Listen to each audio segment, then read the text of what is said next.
ದೇವರಿಗೆ ನಿಜವಾಗಿ ಹೆದರಬೇಕು, ಅದು ಹೆದರುವುದಿಲ್ಲ. ಈಗ ದೇವರ ಬಗ್ಗೆ ಸಂಶಯ ಎಲ್ರಿಗೂ. ಆದ್ರೆ ದೇವರಿಗೆ ಇಲ್ಲದಿದ್ರು ಕೂಡ ಲೋಕಾಯುಕ್ತರಿಗಾದ್ರೂ ವರದಿಗಾದ್ರೂ ಹೆದರಬೇಕು. ಆದ್ರೆ ನನಗೆ ಬಹಳ ಮೆಚ್ಚುಗೆ ವಿಚಾರ ಅಂತ ಹೇಳಿದ್ರೆ, is one person who stood fast on against corruption. ವೇದಿಕೆಯಲ್ಲಿರುವ ಇಂದಿನ ಸಮಾರಂಭದಲ್ಲಿ ಭಾಗವಹಿಸುತ್ತಿರುವ ನ್ಯಾಯಮೂರ್ತಿ ಎಚ್.ಎನ್. ನಾಗಮೋಹನ್ ದಾಸ್ ಅವರೇ, ಸಮಾರಂಭದಲ್ಲಿ ಮುಖ್ಯ ಅತಿಥಿಗಳಾಗಿ ಭಾಗವಹಿಸುತ್ತಿರುವ ಡಾಕ್ಟರ್ ಅನಿಲ್ ಜೋಸೆಫ್ ಪಿಂಟೋ ಅವರೇ, ಶ್ರೀಮತಿ ಸಂಜನಾ ಎಸ್ ಜೈನ್ ಅವರೇ, ಈ ಗ್ರಂಥಕರ್ತರಾದಂಥ ಯುವಕ ಶ್ರೀ ಅನಿಕೇತನ್ ಸೂಯಿ ಅವರೇ, ಅನಿಕೇತನ್ ಸೂಯಿ ಅವರ ತಂದೆಯವರಾದ ನಮ್ಮ ಆತ್ಮೀಯರಾದ ಶ್ರೀ ಚಂದ್ರಕಾಂತ ಒಡ್ಡು ಅವರೇ, ಇವತ್ತು ಲೈಫ್ ಅಂಡ್ ಲೆಸನ್ಸ್ ಇದರಲ್ಲಿ ಕಾಣುತ್ತಿರುವಂತ ಶ್ರೇಷ್ಠ ವ್ಯಕ್ತಿಗಳಾದಂಥ ಮತ್ತು ನಾನು ಹುಟ್ಟಿದ ವರ್ಷನೇ ಹುಟ್ಟಿದಂಥ ನಮ್ಮ ಊರಿನವರೇ ಆದಂಥ ಜಸ್ಟಿಸ್ ಸಂತೋಷ್ ಹೆಗ್ಡೆ ಅವರೇ, ನಮಗೆ ಗುರು ಸಮಾನರಾದಂಥ ನನ್ನ ಎಲ್ಲ ವಕೀಲರಿಂದ ಮಂತ್ರಿಯಾಗಿ ಮುಖ್ಯಮಂತ್ರಿಯಾಗಿ ಇದ್ದಂಥ ಎಲ್ಲ ಸಂದರ್ಭದಲ್ಲಿ ಕೂಡ ಎಲ್ಲ ಗಂಡಾಂತರದಿಂದ ನನ್ನನ್ನು ಪಾರು ಮಾಡಿದಂಥ ಹಿರಿಯ ವಕೀಲರಾದಂಥ ಮಾಜಿ ಅಡ್ವೊಕೇಟ್ ಜನರಲ್ ಆದಂಥ ಮಾನ್ಯ ಶ್ರೀ ಬಿ ವಿ ಆಚಾರ್ಯ ಅವರೇ, ನಮ್ಮ ಹಿಂದುಳಿದ ವರ್ಗದ ವರದಿಯನ್ನ ನೀಡಿದಂಥ ಸಮಾಜ ವಿಜ್ಞಾನಿ ವಕೀಲರು ಆದಂಥ ಸನ್ಮಾನ್ಯ ಶ್ರೀ ಕಾಂತರಾಜ್ ಅವರೇ, ಇಲ್ಲಿ ಹೆಸರು ಹೇಳಿದ್ದಾರೆ ನಮ್ಮ ನಿರೂಪಣೆ ಮಾಡಿದಂಥ ಶ್ರೀಮತಿ ಸೌಮ್ಯ, ಆದರೆ ನನಗೆ ಎಲ್ಲಿಯೂ ಕಾಣ್ತಾ ಇಲ್ಲ ಗೌರೀಶ್ ಕೈಕಿಣಿ ಅವರು. ಜಯಂತ್, ಹೌದು, ಅವರ ತಂದೆ ಗೌರೀಶ್ ಅವರು. ಜಯಂತ್ ಕೈಕಿಣಿ ಅವರು ಎಲ್ಲಿದ್ದಾರೆ? ಓ ಎಸ್, ಜಯಂತ್ ಕಾಯ್ಕಿಣಿ ಅವರೇ, ಇಲ್ಲಿ ಸೇರಿದಂಥ ಎಲ್ಲ ಇವತ್ತು ಈ ಗ್ರಂಥವನ್ನ ಸಮರ್ಪಣೆ ಮಾಡಿದಂಥ ಯುವಕ ಮಾನ್ಯ ಶ್ರೀ ಅನಿಕೇತನ್ ಅವರೇ, ಇಲ್ಲಿ ಸೇರಿದಂಥ ಎಲ್ಲ ನನ್ನ ವಕೀಲ ವೃಂದದ ಸ್ನೇಹಿತರೆ, ಶ್ರೀಮತಿ ನಳಿನಾ ಗೌಡ ಅವರೇ, ಸಿ ಎಸ್ ಪಾಟೀಲ್ ಅವರೇ, ಮತ್ತು ಇಲ್ಲಿ ನೆರೆದಂಥ ನನ್ನ ಆತ್ಮೀಯರೇ, ಪತ್ರಿಕಾ ಮಾಧ್ಯಮದ ಎಲ್ಲ ನನ್ನ ಸ್ನೇಹಿತರೆ, ಇವತ್ತು ಪ್ರಾರಂಭ ಮಾಡ್ತಾ ನಮ್ಮ ನಿರೂಪಣೆಯವರು ಹೇಳಿದ್ರು ಮಾತು ಕಡಿಮೆ ಮಾಡಬೇಕು ಅಂತೇಳಿ ಸೂಚ್ಯವಾಗಿ ಅವ್ರು ಹೇಳಿದ್ದಾರೆ. ಅದನ್ನ ಶಿರಸಾವಹಿಸಿ ನಾನು ಪಾಲಿಸಲಿಕ್ಕೆ ಪ್ರಯತ್ನ ಮಾಡ್ತೇನೆ. ಆದರೆ ಇವತ್ತು ನನ್ನನ್ನು ಈ ಗ್ರಂಥವನ್ನು ಬಿಡುಗಡೆ ಮಾಡಲಿಕ್ಕೆ ಕರೆದದ್ರಿಂದ ನಾನು ಬಹುಶಃ ಕೆಲವು ಮಾತುಗಳನ್ನು ಈ ಗ್ರಂಥದ ಬಗ್ಗೆ, ಗ್ರಂಥದ ಒಳಗೆ ಇದ್ದಂಥ ಶ್ರೇಷ್ಠ ವ್ಯಕ್ತಿಗಳ ಬಗ್ಗೆ ಮಾತನಾಡಲೇಬೇಕಾದಂಥ ಪ್ರಮೇಯ ಇದೆ. ಆ ಒಂದು ಸಮಯವನ್ನು ಉಪಯೋಗ ಮಾಡಿಕೊಂಡು ಕೆಲವು ಮಾತುಗಳನ್ನು ಹೇಳಲಿಕ್ಕೆ ಅಪೇಕ್ಷೆ ಪಡ್ತಾ ಇದ್ದೀನಿ. ಬಹಳ ಸಂತೋಷ, ಯಾಕಂದರೆ ನಮ್ಮ ಅನಿಕೇತನ್ ಸುವಿ ಅವರು ಬಹಳ ಚೆನ್ನಾಗಿ ಈ ಗ್ರಂಥದ ಪರಿಚಯವನ್ನು ಕೂಡ ಮಾಡಿಕೊಟ್ಟಿದ್ದಾರೆ, ಅದ್ಭುತವಾಗಿ ಮಾತಾಡಿದ್ದಾರೆ. ಮತ್ತು ನನಗನಿಸದೆ ಇದೊಂದು ಗ್ರಂಥ ಅತ್ಯಂತ ಅಪರೂಪದ ಗ್ರಂಥ. ಈ ಕಾನೂನಿನ ಬಗ್ಗೆ, ಕಾನೂನಿನ ನಾನಾ ಪ್ರಕಾರಗಳ ಬಗ್ಗೆ ಅನೇಕರು ಬರೀತಾರೆ, ನಾನು ಬರೆದಿದ್ದೀನಿ. ನಾನು ಕೂಡ ಒಂದು 2-3 ಪುಸ್ತಕ ಕಾನೂನು ಬಗ್ಗೆ ಬರೆದಿದ್ದೇನೆ. ಮತ್ತು ನನ್ನ ಮುಂದೆ ಭಾರತೀಯ ನ್ಯಾಯಶಾಸ್ತ್ರದ ಬಗ್ಗೆ ಕೂಡ ಈಗಾಗಲೇ ಬರೆದು ಅದು ಪ್ರಕಟಣೆಯ ಹಂತದಲ್ಲಿದೆ. ಆದರೆ ಯಾವುದನ್ನು ನಾವು ಸ್ಪಷ್ಟವಾಗಿ ತಿಳ್ಕೊಳ್ಬೇಕು. Life and lessons of the legal personalities, ಅದನ್ನು ಬಹಳ ಅದ್ಭುತವಾಗಿ ನಿರೂಪಣೆ ಮಾಡಿದ್ದಾರೆ. ಈ ಪುಸ್ತಕ ಎಲ್ಲ ಓದಿದ್ದೀನಿ ನಾನು. ಎಲ್ಲ ಪರ್ಸನ್, ಅದು ಕೂಡ ಇವತ್ತು ಏನು ಜಸ್ಟಿಸ್ ಎಂ.ಎನ್. ವೆಂಕಟಾಚಲಯ ಬಗ್ಗೆ ನಾನು ಆರಾಧನೆ ಮಾಡತಕ್ಕಂಥ ಒಬ್ಬ ಶ್ರೇಷ್ಠ ವ್ಯಕ್ತಿ, ನಮ್ಮ ಶ್ರೇಷ್ಠ ವಕೀಲರಾದಂಥ ನರಿಮನ್ ಅವರು ಹೇಳಿದ ಪ್ರಕಾರ ಅವರು ಋಷಿ, ತಪಸ್ವಿಯಾಗಿ. ಅಂಥವರ ಬಗ್ಗೆ ಕೂಡ ತಾವು ಪ್ರಾರಂಭ ಮಾಡಿ ಬರೆದಿದ್ದೀರಿ. ಅನೇಕ ಪರ್ಸನಾಲಿಟಿಗಳನ್ನು ತಾವು ನಿರೂಪಣೆ ಮಾಡಿದ್ದೀರಿ, ಪರಿಚಯ ಮಾಡಿಕೊಟ್ಟಿದ್ದೀರಿ. ಇದು ಬಹುಶಃ ಅಭೂತಪೂರ್ವವಾದಂಥ ಪ್ರಯತ್ನ ಅಂತೇಳಿ ನಾನು ಹೇಳಬೇಕಾಗ್ತದೆ. ಇಂಥ ಅನೇಕ ಹೊಸ ಪುಸ್ತಕಗಳು ನಮ್ಮ ಅನಿಕೇತನರ ಮುಂದೆ ಬರಲಿ. ಇವತ್ತು ಯಾಕಂದರೆ ಈ ಪರ್ಸನಾಲಿಟಿ ಬಗ್ಗೆ ಸಾಕಷ್ಟು ತಿಳಿಬೇಕಾಗಿದೆ. ಯಾಕಂದರೆ ನಾನೇ ಇಬ್ಬರು ಪರ್ಸನಾಲಿಟಿ ಬಗ್ಗೆ ಹೇಳಬೇಕಾದ್ರೂ ಕೂಡ ಇಲ್ಲಿ ಇದ್ದವರು ಬಿ.ವಿ. ಆಚಾರ್ಯರು ಮತ್ತು ಸಂತೋಷ್ ಹೆಗ್ಡೆ ಬಗ್ಗೆ ನನಗೆ ಅವಕಾಶ ಸಿಕ್ಕಿದ್ರೆ ನಾನು 4-5 ಗ್ರಂಥ ಬರೀಬೋದು. ಅಷ್ಟು ವಿಚಾರ ಅವರ ಬಗ್ಗೆ ತಿಳಿದಿದ್ದಾರೆ. ಯಾಕಂದರೆ ನಮ್ಮ ಬಿ.ವಿ. ಆಚಾರ್ಯ ವಿಚಾರನೇ ತಾವು ಬರೆದಿದ್ದೀರಿ. ಆದರೆ ನನ್ನ ಅನುಭವದ ಪ್ರಕಾರ ನಾನು ಕಾರ್ಕಳದಲ್ಲಿ ಮ್ಯಾಜಿಸ್ಟ್ರೇಟ್ ಕೋರ್ಟಲ್ಲಿ ಪ್ರಾಕ್ಟೀಸ್ ಮಾಡ್ತಾ ಇರುವಾಗ ಅವರು ನನ್ನ ರಕ್ಷಣೆಗೆ ಬಂದಿದ್ದರು. ಅಂದರೆ ಅಲ್ಲಿ ನಮಗೊಂದು ಹುಚ್ಚು, ಯಾಕಂದರೆ ಹೆಚ್ಚಾಗಿ ಈ ಅಗ್ನಿಕುಂಡಕ್ಕೆ ಹಾರೋದು. ನಮಗೆ ಎಲ್ಲಿ ಹೋದ್ರೂ ಕೂಡ ವಕೀಲನಾಗಿ ಕೂಡ ನಾನು ಅಂಥ ದೊಡ್ಡ ಸಾಹಸ, ಪ್ರಾಣದ ಭಯ ಕೂಡ ಬಿಟ್ಟು ಗೇಣಿದಾರರ ಪರವಾಗಿ, ಬಡವರ ಪರವಾಗಿ ನಾವು ಕೇಸ್ಗಳನ್ನು ಮಾಡ್ತಾ ಇದ್ವಿ. ಆಗ ಕೂಡ ಅವ್ರು ನನ್ನ ಸಹಾಯಕ್ಕೆ ಬರ್ತಾ ಇದ್ರು. ಅದು ಕೂಡ ನಿಮ್ಗೆ ಗೊತ್ತಿದೆ, ಇಲ್ಲಿಟ್ರೇಟ್ಸ್ ಇರ್ತಾರೆ. ನಮ್ಮ ಒಬ್ಬ ಕ್ಲೈಂಟ್ಸು ಏನಂತ ಹೇಳಿದರೆ, ಕೇಸ್ ಹಾಕಿದ್ದಾನೆ, ಕ್ಲೈಂಟ್ ಆಗಿದ್ದಾನೆ. ಆದರೆ ನಮ್ಮ ಎದುರು ಕಡೆ ವಕೀಲರು ಒಬ್ಬರು ಭಾಳ ದೊಡ್ಡ ವಕೀಲರು ಇದ್ರು, ಶ್ಯಾಮ್ ಶೆಟ್ಟಿ ಅಂತೇಳಿ. ನಮ್ಮ ಸಂತೋಷ್ ಹೆಗ್ಡೆ ಅವ್ರಿಗೆ ಗೊತ್ತಿದೆ, ಅದು ಭಾಳ ಲೀಡಿಂಗ್ ಕ್ರಿಮಿನಲ್ ಲಾಯರ್. ಅವರು ನನ್ನ ಕ್ಲೈಂಟ್ ಹತ್ರ ಕೇಳೋದು, ಇದು ನೀವೊಂದು ಅರ್ಜಿ ಹಾಕಿದ್ದೀರಲ್ಲ? ಹೌದು, ಹಾಕಿದ್ದೀನಿ. ವೀರಪ್ಪ ಮೊಯ್ಲಿ ಅವ್ರು ಹೇಳಿದ ಮೇಲೆ ಹಾಕಿದ್ದಲ್ಲ? ಹೌದು.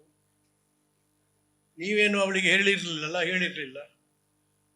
ಏನೇ, I should have been prosecuted on that case. ನಮ್ಮ ಬಿ.ವಿ. ಆಚಾರ್ಯ ಅವರಿಗೆ ಗೊತ್ತಿದೆ. ಅಂಥವರನ್ನು ಕಟ್ಟಿಕೊಂಡು ನಾನು ಅವರನ್ನು ನಂಬಿಕೊಂಡು ನಾನು ಕೇಸ್ ಮಾಡ್ತಾ ಇದ್ದೆ. ಅನೇಕ ಬಾರಿ ನಾನು ಸಿಕ್ಕಾಕೊಂಡಿದ್ದೇನೆ ಈ ಥರ ಕ್ಲೈಂಟ್ಸ್. ಅದೇ ಪ್ರಕಾರ ಮುಂದೆ ಕೂಡ ನಾನು ಮಂತ್ರಿ ಆಗುವಾಗ ನನಗೆ ಒಂದು ಹುಚ್ಚು. ಏಕಂತ ಹೇಳಿದರೆ, ಬಡವರಿಗೆ ನ್ಯಾಯ ಸಿಗಬೇಕು ಅಂತೇಳಿ, ಜಸ್ಟಿಸ್ ಫಾರ್ ದಿ ಪೂರ್. ಮೊದಲು ಅನೇಕ ನಮ್ಮ ಅನುಭವ ಪ್ರಕಾರ ಒಬ್ಬ ಮೈಸೂರಿನಲ್ಲಿ ಮೆಡಿಕಲ್ ಕಾಲೇಜಿನಲ್ಲಿ ಕಲಿತಾ ಇದ್ದೆ. ಎಲ್ಲ ಅವನ ಪ್ರಾಪರ್ಟಿ ಅದೆಲ್ಲ ಅಡ ಬಿಟ್ಟು ಮತ್ತೆ ಸೋತು ಅವ್ನು ನಡ್ಕೊಂಡು ನನ್ನ ನೋಡಲಿಕ್ಕೆ ಬರ್ತಾ ಇದ್ದ. ಇಲ್ಲಿಂದ ಮೈಸೂರಿನ ಮೆಡಿಕಲ್ ಸ್ಟೂಡೆಂಟ್. ಊಟಕ್ಕೆ ಕಷ್ಟ ಇತ್ತು, ನಾನು ಅವನಿಗೆ ಹಣ ಕೊಟ್ಟು ಕಳಿಸೋದು. ಒಂದು ಸಮಯದಲ್ಲಿ ಅವ ಬರಲೇ ಇಲ್ಲ. ನನಗೆ ಏನೋ ತೊಂದರೆ ಆಗಿರಬೇಕು ಅಂತೇಳಿ ತಿಳ್ಕೊಂಡೆ ನಾನು.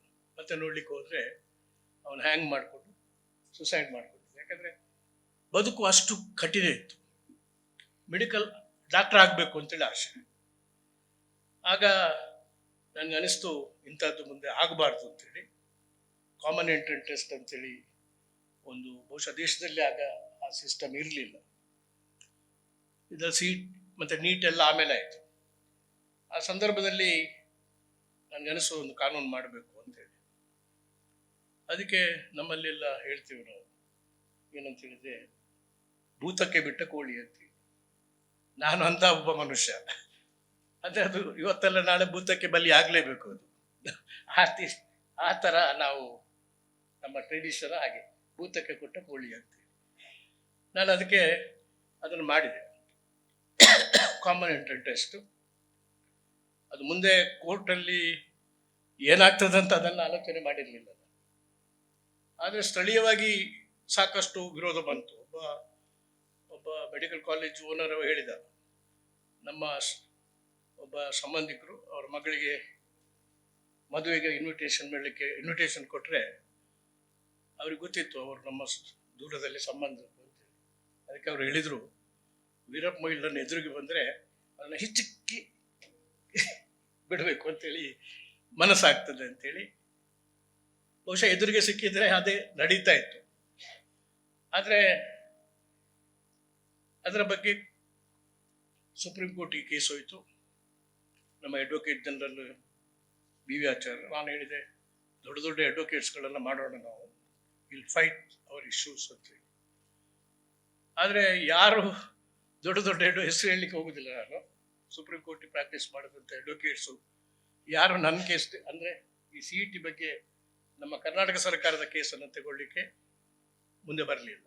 ನಾವು ಪ್ರಯತ್ನ ಮಾಡಿದ್ದೆವು, ಬಿ ವಿ ಆಚಾರ್ಯ ಕೊಡೋ ಪ್ರಯತ್ನ ಮಾಡಿದ್ವಿ. ಅವರು ಇಲ್ಲೇ ಇದ್ದಾರೆ ಮನೆಗೆ. ನಾನು ಹೇಳಿದೆ, ಬಿ ವಿ ಆಚಾರ್ಯ, ನಿಮ್ಮನ್ನು ಮೊದಲಿನೂ ಕೂಡ ನಂಬಿದ್ದೇನೆ ನಾನು. ನಮ್ಮಲ್ಲಿ ಹೇಳ್ತೇವಲ್ಲ, ನಮ್ಮಲ್ಲಿ ದೇವರು ಅಂತೇಳಿ ಇರುವುದಿಲ್ಲ, ಭೂತ ಇರ್ತದೆ. ಈ ಭೂತವನ್ನೇ ನಾವು ನಂಬಿದ್ದೇವೆ ಅಂತೇಳಿ ಹೇಳಿದಾಗೆ ನಾನು ಬಿ ವಿ ಆಚಾರ್ಯಗೆ ಹೇಳಿದೆ, ನಾನು ನಿಮ್ಮನ್ನೇ ನಂಬುದು, ನೀವೇ ಆರ್ಗ್ಯೂ ಮಾಡಿದರೆ ಸಾಕು ನನಗೆ. ಈ argued against all these illegal luminaries. He won the case for me. ಅವರ ಬಗ್ಗೆ ಬರ್ದಿದ್ದೇನೆ, ಅದು ಈ ವಿಷಯ ಬರ್ದಿಲ್ಲ, ನೋಡಿದಲ್ಲ. ಆಮೇಲೆ ಮತ್ತೊಂದು ದೊಡ್ಡ ಕೇಸು ಅಂತ ಹೇಳಿದ್ರೆ ಇದು CET ಆಯಿತು. ಎಸ್, ಇವತ್ತು ಲಿಕ್ಕರ್ ಕಾಂಟ್ರಾಕ್ಟರ್ಸ್ ಎದುರು ಹಾಕೋದು ಕೂಡ ಅಷ್ಟು ಸುಲಭ ಇರಲಿಲ್ಲ. ಅದು ಕೂಡ ಅದೇ ಆಯಿತು. ಎಲ್ಲ all prominent advocates they were for the liquor contractors. ನಾನು ಕೊನೆಗೆ ಶರಣು ಹೋದದ್ದು ಬಿ ವಿ ಆಚಾರ್ಯಗೆ, ನೀವೇ ನನ್ನ ರಕ್ಷಣೆ ಮಾಡಬೇಕು ಅಂತ. ನಾನು ಆಸ್ ಎ CM. ಆಗ ಅವರೇ ನನಗೆ ಆರ್ಗ್ಯೂ ಮಾಡಿದರು. ಲಿಕ್ಕರ್ ಬಹುಶಃ ಬಾಟ್ಲಿಂಗ್ ಕಾಂಟ್ರಾಕ್ಟ್ ಮತ್ತು ಎಜುಕೇಶನ್ ಪೈರಸಿ ಸಂಬಂಧಪಟ್ಟದ್ದಿತ್ತು. ನನ್ನ ಕೇಸು ಬಿ ವಿ ಆಚಾರ್ಯ ಗೆದ್ದುಕೊಂಡ್ರು. ಅಂತ ಅಡ್ವೊಕೇಟ್ ಅವರು ಏನು ಭಯ ಪಡಲಿಲ್ಲ ಈ ಆರ್ಗ್ಯೂ, ಬಿಕಾಸ್ ಸತ್ಯ ನಮ್ಮ ಕಡೆ ಇತ್ತು. Truth was on his side. ಅದು ಆಯಿತು. ಆಮೇಲೆ ಇನ್ನೂ ಕೆಲವು ಕೇಸಸ್ಗಳೆಲ್ಲ ಇತ್ತು. Corruption, I also Ghat against the corruption. On the day I took over as A CM, I was compelled to suspend the chief secretary. ಅದು ಸಾಧಾರಣ ಎಲ್ಲರೂ ಮಾಡುವಾಗಿಲ್ಲ. ಎಲ್ಲ ನನ್ನ ಮೇಲೆ ಅನೇಕ ಶಕ್ತಿಗಳು ಪ್ರಭಾವ ಮಾಡಿದ್ರು. ಇಲ್ಲ, ನೀವು ಮಾಡ್ಲಿಕ್ಕೆ ಹೋಗಬೇಡಿ, ಈ ಥರ you have to reinstate him ಅಂತೇಳಿ ಹೇಳಿದ್ರು. ನಾನು ಅದೆಲ್ಲ ಮಾಡ್ಲಿಕ್ಕೆ ಹೋಗಲಿಲ್ಲ. ಸೊ ಅಂಥದ್ದು ಭಾಳ ಕೆಲಸ ನಾವು ಮಾಡಿದ್ದೀವಿ. Corruption, Ghat against the corruption. ನನ್ನ ಹಿಂದೆಲ್ಲ ಈಗ ನಮ್ಮ ಕರಪ್ಷನ್ ವಿರುದ್ಧ ಹೋರಾಟ ಮಾಡಿದಂಥ ಅತ್ಯಂತ ದೊಡ್ಡ ಫೈಟರ್ ಅಂತ ಹೇಳಿದರೆ ಜಸ್ಟಿಸ್ ಸಂತೋಷ್ ಹೆಗ್ಡೆ. ಲೋಕಾಯುಕ್ತ, ಬಹುಶಃ ಅವರು ಲೋಕಾಯುಕ್ತ ಆಗುವ ಮೊದಲು ನಾವು ಮುಖ್ಯಮಂತ್ರಿ ಆಗ first decision in the cabinet ನಾನು ಹೇಳಿದೆ, ಲೋಕಾಯುಕ್ತ ಅಥಾರಿಟೇಟಿವ್ಲಿ ಕರಪ್ಷನ್ಗೆ ಒಂದು ಅಥಾರಿಟಿ. ಅವರು ವರದಿ ಕೊಟ್ಟ ಮೇಲೆ ಅದು ಕ್ಯಾಬಿನೆಟ್ಗೆ ಬರಬೇಕು. ನಿಜವಾಗಿ ಕ್ಯಾಬಿನೆಟ್ಗೆ ಬಂದು ಮುಂದಿನ ಕಾರ್ಯಕ್ರಮ ತೆಗೆದುಕೊಳ್ಳಿಕ್ಕೆ ಕ್ಯಾಬಿನೆಟ್ ಡಿಸಿಷನ್ ತಗೊಳ್ಬೇಕು. ನಾನು first decision in my cabinet, first agenda, ಲೋಕಾಯುಕ್ತದಿಂದ ಯಾವ ರೆಕಮೆಂಡೇಶನ್ ಬರ್ತದೆ ಅದನ್ನು ಇಂಟರ್ಫಿಯರ್ ನಾವು ಕ್ಯಾಬಿನೆಟ್ ಮಾಡಬಾರ್ದು. ಯಾಕಂದರೆ ನನಗೆ ಗೊತ್ತಿತ್ತು ಆ ಕ್ಯಾಬಿನೆಟ್ನಲ್ಲಿ ಎಲ್ಲ ಮೆಂಬರ್ಸು ಒಂದಲ್ಲ ಒಂದು ಜಾತಿಗೆ ಸೇರಿದವರು. ಆ ಕರಪ್ಟ್ ಆಫೀಸರ್ ಕೂಡ ಒಂದಲ್ಲ ಒಂದು ಜಾತಿಗೆ ಸೇರಿರ್ತಾರೆ. ಮಿನಿಸ್ಟರ್ಸ್ ಏನು ಮಾಡ್ತಾರೆ, they have been already brief by the time the matter comes before the cabinet. ಆವಾಗ ನನಗೆ ಗೊತ್ತಿತ್ತು ಇದು ಡಿಫೆಂಡ್ ಮಾಡ್ತಾರೆ, ಮುಂದೆ ಹೋಗ್ಲಿಕ್ಕೆ ಬಿಡೋದಿಲ್ಲ ಇದು ಕರಪ್ಷನ್ ಕೇಸು ಅಂತ ಹೇಳಿದೆ ನಾನು. ಇದು ಆಮೇಲೆ ಈ ಪ್ರಶ್ನೆ ಬರುವ ಬದಲು ಯಾವುದೇ ಡಿಶ್ ಒಂದು ನನಗೆ ನೆನಪಿದೆ, 20 ರೂಪಾಯಿ ಕರಪ್ಷನ್ ಆದ ಕೇಸು ನೋಡಲಿಕ್ಕೆ ವೆರಿ ಸಿಲ್ಲಿ ಕಾಣ್ಬೋದು, ಬಟ್ ಇಟ್ಸ್ ಕರಪ್ಷನ್ ಕರಪ್ಷನ್. ಆದ್ದರಿಂದ ಅಂಥ ಕೇಸಸ್ಸು ಬಂದದ್ದಿದ್ದು ನನಗೂ ಸ್ವಲ್ಪ ಕರುಣೆ ಬರ್ತದೆ. ಆದರೆ ಕರಪ್ಷನ್ ಕರಪ್ಷನ್, ಅದು 20 ರೂಪಾಯಿ ತಗೊಳ್ಳಿ, 20 ಕೋಟಿಯೇ ತಗೊಳ್ಳಿ. I took the first decision, ಅದನ್ನು ಇಂಟರ್ಫಿಯರ್ ಆಗಬಾರ್ದು, ವಿ ಶುಡ್ ಪ್ರೊಸೀಡ್. ಆದ್ದರಿಂದ ಇವತ್ತು ಕರಪ್ಷನ್ ವಿರುದ್ಧ ಕೂಡ ಹೋರಾಟ ಮಾಡಬೇಕಾಗ್ತದೆ. ಯಾಕಂದರೆ ಅಡ್ಮಿನಿಸ್ಟ್ರೇಷನಲ್ಲಿ ಎಲ್ಲ ಒಳ್ಳೆ ಕೆಲಸ ಮಾಡಿದ್ರು ಕೂಡ ನೀವು ಕರಪ್ಷನ್ ಪರ್ಮಿಟ್ ಮಾಡಿದರೆ ಎಲ್ಲ ನೀರಿಗೆ ಹೋಮ ಮಾಡಿದಾಗ ಆಗ್ತದೆ. ಆದ್ದರಿಂದ ನನಗೆ ಗೊತ್ತಿದೆ, ನಮ್ಮ ಸಂತೋಷ್ ಹೆಗ್ಡೆ ಅವರು ಲೋಕಾಯುಕ್ತ ಆಗಿರುವಾಗ ಎಲ್ಲ ಅಧಿಕಾರಿಗಳು ಹೆದರುತ್ತಾ ಇದ್ರು. ಆ ಹೆದರಿಕೆ ಬೇಕು. ನಾನು ಏನಾದರೂ ಲಂಚ ತಗೊಂಡ್ರೆ, ಭ್ರಷ್ಟಾಚಾರ ಮಾಡಿದರೆ ನನಗೆ ಈಗ ದೇವರಿಗೆ ನಿಜವಾಗಿ ಹೆದರಬೇಕು, ಅದು ಹೆದರುವುದಿಲ್ಲ. ಈಗ ದೇವರ ಬಗ್ಗೆ ಸಂಶಯ ಎಲ್ರಿಗೂ. ಆದರೆ ದೇವರಿಗೆ ಇಲ್ಲದಿದ್ದರೂ ಕೂಡ ಲೋಕಾಯುಕ್ತರಿಗಾದ್ರೂ ವರದಿಗಾದರೂ ಹೆದರಬೇಕು. ಆದರೆ ನನಗೆ ಬಹಳ ಮೆಚ್ಚುಗೆ ವಿಚಾರ ಅಂತ ಹೇಳಿದರೆ, is one person would stood fast on against corruption. ಆ ಕೆಲಸ ಜಸ್ಟಿಸ್ ಸಂತೋಷ್ ಹೆಗ್ಡೆ ಅವರ ವಿಷಯ ಕೂಡ ಇದರಲ್ಲಿ ನೀವು ಮೆನ್ಷನ್ ಮಾಡಿದ್ದೀರಿ. This is how a country can be built up. ನಾನು ಐ ವಾಸ್ ಆಂಬಿಷಿಯಸ್. ಅಲ್ಲಿ ಕೇಂದ್ರದಲ್ಲಿರುವಾಗ ಐ ವಾಸ್ ಲಾ ಮಿನಿಸ್ಟರ್. ಆವಾಗ there was a big fight.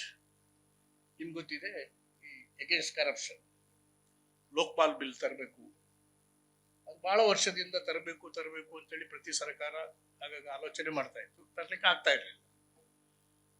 ಆವಾಗ I was law minister. I was the convener of that ಒಂದು joint select committee. ಯಾವಾಗಲೂ ಕೂಡ ದೇಶದ ಇತಿಹಾಸದಲ್ಲಿ ಜಾಯಿಂಟ್ ಸೆಲೆಕ್ಟ್ ಕಮಿಟಿಗೆ ಹೆಚ್ಚಾಗಿ ಹೊರಗಿನವರು ಹಾಕೋದಿಲ್ಲ, ಅದು ಪಾರ್ಲಿಮೆಂಟೇರಿಯನ್ಸ್ ಮಾತ್ರ ಇರ್ತಾರೆ, ಅಥವಾ ಕ್ಯಾಬಿನೆಟ್ನಲ್ಲಿ ಕ್ಯಾಬಿನೆಟ್ ಸಬ್ ಕಮಿಟಿ ಇರ್ತದೆ. First time doctor Manmohan Singh ಅಂತ ಹೇಳಿದ್ದೆ ನಾನು, ಇದು ದೇರ್ ಇಸ್ ನೋ ಪಾಯಿಂಟ್. ಯಾಕಂದ್ರೆ ಒಳಗಿನಿಂದಲೇ ಕರಪ್ಷನ್ ಒಳಗಿನಿಂದಲೇ ಇರುವಾಗ ಒಳಗಿನವರೇ ಇದರ ಬಗ್ಗೆ ವಿಚಾರ ಮಾಡಿ ಕಾನೂನು ಮಾಡೋದ್ರಲ್ಲಿ ಅರ್ಥ ಇದೆ. ಹೊರಗಿನಿಂದ ಜನಗಳನ್ನು ಸೇರಿಸೋಣ ಅಂತೇಳಿ ನಮ್ಮ justice Santosh Hegde, one of the member of that I think joint select committee ಕರೆದಿರ್ಬೇಕು ನಾವು, you was a member of that. ಅದೇ ಪ್ರಕಾರ ಬೇರೆ ಕೂಡ ಕೆಲವರು ಹೊರಗಿನವರೆಲ್ಲ ತಂದು ನಾವು we use to have meetings. And ಒಂದು ಒಳ್ಳೆ ಕಾನೂನೇ ಬಂತು, ಲೋಕ್ಪಾಲ್ ಬಿಲ್ಲು, ಲೋಕಾಯುಕ್ತ ಅಂತೇಳಿ ಒಳ್ಳೆ ಕಾನೂನು ಬಂತು. ಆಮೇಲೆ ಕಾನೂನು ಅನುಷ್ಠಾನ ಮಾಡಲಿಕ್ಕೆ ನಾವು ಇರಲಿಲ್ಲ. ನಾನು I cease to be a law minister. Law minister ಕಥೆನೂ ಕೂಡ ಸ್ವಲ್ಪ ಹೇಳ್ತಾರೆ, ಹೆಚ್ಚು ಹೇಳುವುದಿಲ್ಲ. ಆಗ ಎಸ್, ನಮ್ಮ we had a major role to play. Justice Santosh Hegde had a major role to play in framing the most progressive Lokpal Act. ಅದು ಅನುಷ್ಠಾನ ಸರಿಯಾಗಿ ಆಗಲಿಲ್ಲ, ಇಟ್ಸ್ ಎ ಡಿಫರೆಂಟ್ ಮ್ಯಾಟರ್. ನಾನು ಅನುಷ್ಠಾನ ಮಾಡಲಿಕ್ಕೆ ನಾನು ಕಾನೂನು ಮಂತ್ರಿಯಾಗಿ ಮುಂದುವರಿಲಿಲ್ಲ. ಒಂದು ದಿವಸ I was ask to step down from the law ministry. ನಾನು ಬಹಳ ಎಂಥೂಸಿಯಾಸ್ಟಿಕ್ ಲಾ ಮಿನಿಸ್ಟರ್. ಆವಾಗ ಎಲ್ಲ ನನ್ನ ಮನಸ್ಸಿನಲ್ಲಿ ತಲೆಯಲ್ಲಿ ಏನಿತ್ತು ಅದನ್ನೆಲ್ಲ ಮಾಡಬೇಕು ಅಂತೇಳಿ ಒಂದು ಆಸೆ. First thing I did was, ಒಂದು ವಿಜ್ಞಾನ ಭವನದಲ್ಲಿ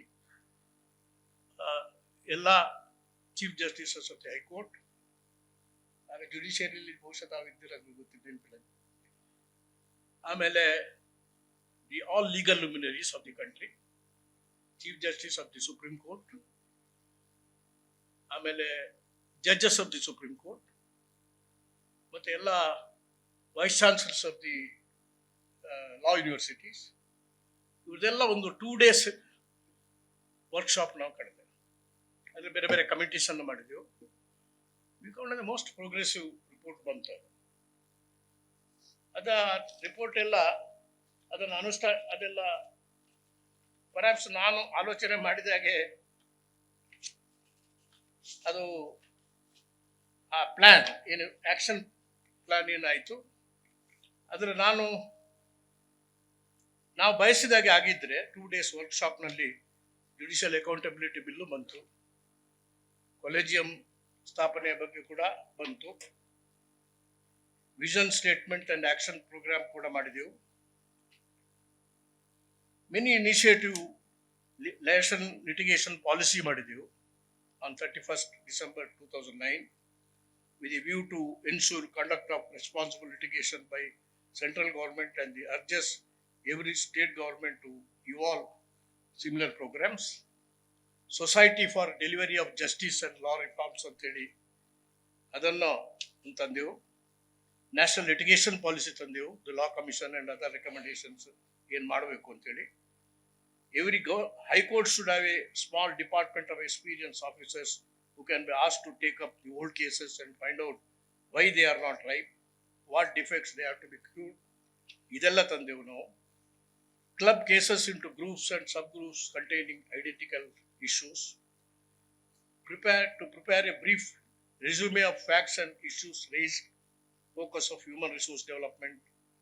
Creation of the grid, NLM. Courts ಸ್ಥಾಪನೆ ಮಾಡಲಿಕ್ಕೆ ಏನೇನು ಮಾಡಬೇಕು, ಫಾಲೋಯಿಂಗ್ ಮತ್ತೆ ದಿ ಕೋರ್ಟ್ಸು ಹೇಗೆ ಕೋರ್ಟ್ಸ್ ಆಗಿ ಪರಿವರ್ತನೆ ಮಾಡಬೇಕು ಅಂತೇಳಿ ಇದೆಲ್ಲ ಮಾಡಿದೆವು ನಾವು. It's a broad outline. But unfortunately ಏನೋ ಕಾರಣದಿಂದ ನಾನು ಲಾ ಮಿನಿಸ್ಟ್ರಿ ಬಿಡಬೇಕು ಅಂತ ಹೇಳಿದಾಗ ನಾನು ರೆಸಿಗ್ನೇಷನ್ ಕಳಿಸಿದೆ Manmohan Singh. But he sent his principal secretary to me. ಇಲ್ಲೆಲ್ಲ ಕಾರಣ ಹೇಳಿದ್ರು ಅವರು, ನೀವು ದಯಮಾಡಿ ಇದೆಲ್ಲ ಇಂಪ್ಲಿಮೆಂಟ್ ಆಗ್ತಾ ಇತ್ತು, ನಾನು ಬಿಡ್ತಾ ಇದ್ದೆ. If I have continued for 5 years as a law minister, all this remedies, the problems confronted by the judiciary, I would have stop it. ಅದು ಆಗಲಿಲ್ಲ. ಆಮೇಲೆ ಅಫ್ಕೋರ್ಸ್ ಅವರೇನು ನಮಗೆ ಡಿಗ್ರೇಡ್ ಮಾಡಲಿಲ್ಲ, ಇಲ್ಲ ಕೊಡು ರೆಸಿಗ್ನೇಷನ್ ಬೇಡ ಅಂತ ಹೇಳಿದರು. I handle 7 portfolios. ಎಲ್ಲೆಲ್ಲಿ ಸಮಸ್ಯೆ ಇದೆಯಾ ಮನಮೋಹನ್ ಸಿಂಗ್ ಕರೆಯೋದು. Corporate affairs ministry, yes this you have to take it over. ಅಲ್ಲಿ ಕೂಡ ಏನು ಮಾಡಿದೆ ಅಂದರೆ ಕಾರ್ಪೊರೇಟ್ ಸೋಷಿಯಲ್ ರೆಸ್ಪಾನ್ಸಿಬಿಲಿಟಿ ಅಂತೇಳಿ 2% of the out of the profit earned by all corporate bodies should be given to the social community development ಕೊಡಬೇಕು ಅಂತೇಳಿ ಒಂದು ಜಗತ್ತಿನಲ್ಲೇ ಇಲ್ಲದೇ ಇದೆ ಅಂತ ಒಂದು ಕಾನೂನು ತಂದೆ. It is in force. I am happy that it is in force. ಅದು ಸರಿಯಾಗಿ ಆಗ್ತಾ ಇಲ್ವೋ ಆ ಪ್ರಶ್ನೆ ಪ್ರತ್ಯೇಕ. ಆಮೇಲೆ ನಾನು ಐ ವಾಸ್ ಆಸ್ಕ್ಡ್ ಟು ಬಾಂಬೆಯಲ್ಲಿ ಒಂದು seminar as A minister participate ಮಾಡ್ತಾ ಇರುವಾಗ ಅಂದಿನ ಪ್ರೈಮ್ ಮಿನಿಸ್ಟರ್ ಫೋನ್ ಮಾಡಿದ್ರು, ನೀವು ಕೂಡಲೇ ಬರಬೇಕು ಅಂತೇಳಿ. You have to take over the environment and forest ministry ಅಂತೇಳಿ. ಅಲ್ಲಿ ಎನ್ವೈರನ್ಮೆಂಟ್ ಆ್ಯಂಡ್ ಫಾರೆಸ್ಟ್ ಆಗ ಕರಪ್ಷನ್ ಇತ್ತು ಅಂತೇಳಿ. I took it over. ನಾನು ಹೇಳಿದೆ, ಇದು ವೈಯಕ್ತಿಕವಾಗಿ ಸಾಲ್ವ್ ಮಾಡೋ ಪ್ರಶ್ನೆ ಅಲ್ಲ, ಎಂತೆ ಮಿನಿಸ್ಟ್ರಿ ಇರಲಿ. ಅದಕ್ಕೆ appointed 5 empowerment committees and fully authorise this empower committee to handle it. Empower committee consisted of experts, each one of them, and people above board. 25,000 crores ಆಗ ಮನಮೋಹನ್ ಸಿಂಗ್ ಮೇಲೆ, ನಮ್ಮ ಪ್ರೈಮ್ ಮಿನಿಸ್ಟರ್ ಮೇಲೆ ಒಂದು ಆಪಾದನೆ ಇತ್ತು, ಪಾಲಿಸಿ ಪ್ಯಾರಾಲೈಸಿಸ್ ಇದೆ. ನೋಡ್ಲಿಕ್ಕೆ ಇದ್ರೆ ಅದರ ಮೂಲ ಇದೆ. Files relating to investment to the extent of 25,000 crores was pending as on the day I took over. Empowerment committee ಮಾಡಿದ ಮೇಲೆ not even a single file came to me and I said no files. ಯಾಕಂದ್ರೆ ನನಗೆ ಗೊತ್ತಿತ್ತು ಅದು ಬಂದರೆ ಅದು ನಾನು ಬೆಂಕಿಯಲ್ಲಿ ಆಡಿದಾಗೆ ನಾನು ಆಪಾದನೆ ಬರ್ತದೆ ಅಂತೇಳಿ. I ask the systems to take over the most transparent system, corruption free, and remember within 3 months these empower committees resolve the problems and 25,000 crores investment proposals were clear. ಇದು ಆದ್ದರಿಂದ ಎಲ್ಲವೂ ಸಾಧ್ಯ. Corruption can be remove, eliminated, but there should be a will power to remove that. ಅದು ನಾನು ಈ personalities ಅನ್ನು depict ಮಾಡಿದ್ರಲ್ಲ, every one of them contributed to that. ಆದ್ದರಿಂದ ಇಂಥ ಪುಸ್ತಕ ಇವತ್ತು ನಮಗೆ ಬೇಕು. ಅಂತ personalities should always B highlighted. ಆ ಕೆಲಸ ತಾವು ಮಾಡಿದ್ದೀರಿ. ಅದಕ್ಕೆ ನಾವು ಮತ್ತೊಂದು I had an ambition, but ಅದು ಪೂರ್ತಿ ನಡೀಲಿಲ್ಲ. ದಿ ಜಸ್ಟಿಸ್ ಭಗವತಿ ರಿಟೈರ್ಡ್ ಆಗಿದ್ರು. ನಾನು ದಿನಾಲ್ ಅವರನ್ನು ಭೇಟಿ ಆಗ್ತಾ ಇದ್ದೆ. ನಮಗೆ ಅಫ್ಕೋರ್ಸ್ ಎಲ್ರಿಗೂ ಜಸ್ಟಿಸ್ ಕೊಡಬೇಕು ಅಂತೇಳಿ ಆಕ್ಸೆಸ್ ಟು ಜಸ್ಟಿಸ್ ಆಕ್ಟ್ ಅಂತೇಳಿ ಒಂದು ಫ್ರೇಮ್ ಮಾಡ್ತಾ ಇದ್ವಿ. ಆವಾಗ of course to a certain extent cabinet ಈಗ ತಂದೆವು ನಾವು. ಯಾಕಂದರೆ ಈಗ ನಮ್ಮ ಕಾಂತರಾಜ್ ಅವರು ಇಲ್ಲಿದ್ದಾರೆ.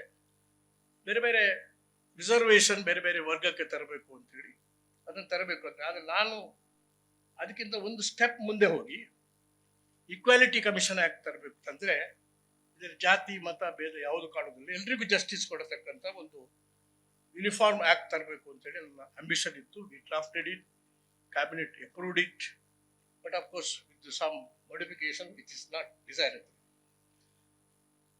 ಆದ್ರಿಂದ ಇವತ್ತು ಈ ಜಸ್ಟಿಸಸ್ ಎಲ್ಲರೂ ಕೂಡ ನಮ್ಗೆ ಗೊತ್ತಿದೆ, ಈಗ ಅವರ ಹತ್ರ ಈ ಕೆಲಸ ಮಾಡಲಿಕ್ಕೆ ಸಾಧ್ಯ ಇದೆ.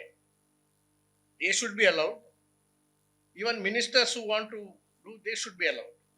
ಅದಕ್ಕೆ ಅಬ್ಸ್ಟ್ರಕ್ಷನ್ಸ್ ಸಾಕಷ್ಟು ಸಂದರ್ಭದಲ್ಲಿ ಬಂದೇ ಬರ್ತದೆ. ನಾನು ದೊಡ್ಡ ಭಾಷಣ ತಯಾರು ಮಾಡಿ ತಂದಿದ್ದೀನಿ, ಅದಕ್ಕೆ ಮಾಡಲಿಕ್ಕೆ ಹೋಗೋದಿಲ್ಲ. ನನ್ನ ವೈಯಕ್ತಿಕವಾದ ಅನುಭವಗಳನ್ನು ಮಾತ್ರ ನಾನು ತಮ್ಮ ಮುಂದೆ ಇಟ್ಟಿದ್ದೇನೆ. ಈಗ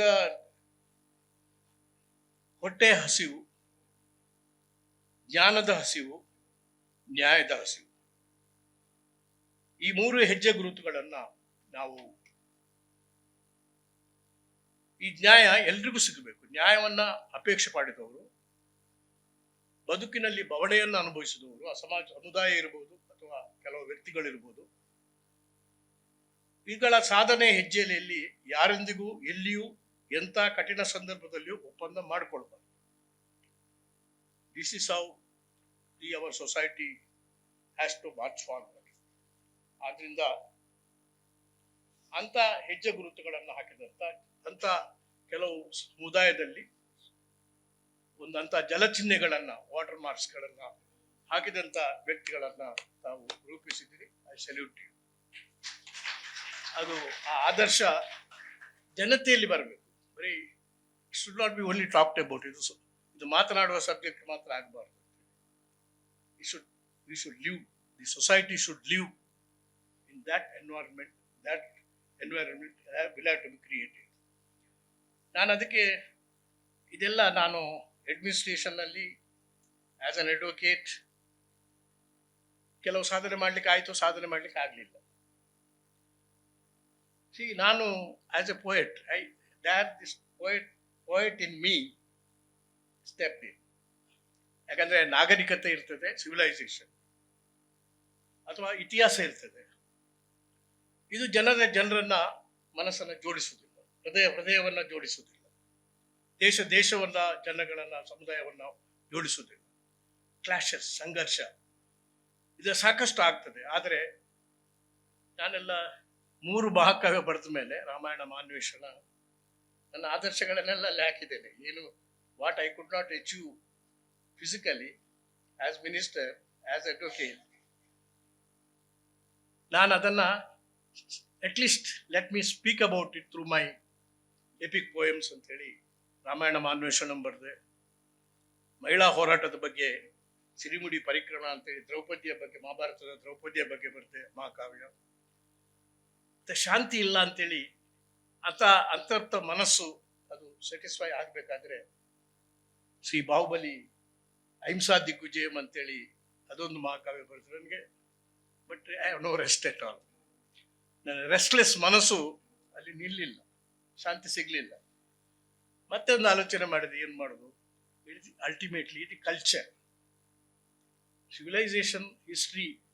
ಏನೇ ರಾಮಾಯಣ ಯುದ್ಧ ಆದ್ಮೇಲೂ ಧರ್ಮ ಶಾಂತಿ ನೆಲೆಸಲಿಲ್ಲ. ಮಹಾಭಾರತ ಯುದ್ಧ ಆದ್ಮೇಲೆ, ಕುರುಕ್ಷೇತ್ರ ಯುದ್ಧ ಆದ್ಮೇಲೆ ಕೂಡ ಶಾಂತಿ ನೆಲೆಸಲಿಲ್ಲ.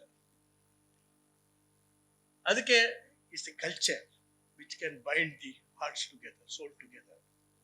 ಸಮುದಾಯವನ್ನು ಒಟ್ಟುಗೂಡಿಸಬಹುದು ಅಂತೇಳಿ ವಿಶ್ವ ಸಂಸ್ಕೃತಿಯ ಮಹಾಯಾನ ಅಂತೇಳಿ I have undertaken that journey.